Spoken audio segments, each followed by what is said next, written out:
എല്ലാവർക്കും നമസ്കാരം. പാത്രം കഴുകുന്ന സ്ക്രബ്ബറിന് പകരം നമുക്ക് ചകിരി വെച്ച് എങ്ങനെ ഉണ്ടാക്കാം എന്ന് നോക്കാം. അതിനായി ഈ ചകിരിയെ ഇങ്ങനെ എടുക്കുക. ഇങ്ങനെ എടുത്തതാണ് ഇത്.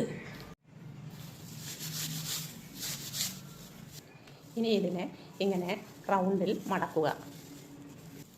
ഇനി ഈ നെറ്റിൻ്റെ ഉള്ളിലേക്ക് ഇങ്ങനെ ഇട്ട് കൊടുക്കുക.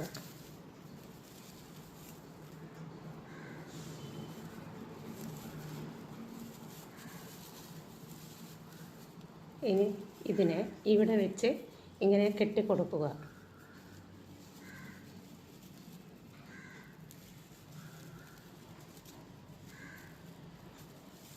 വീണ്ടും ഇതിനെ ഇങ്ങനെ തിരിച്ച് കെട്ടുക.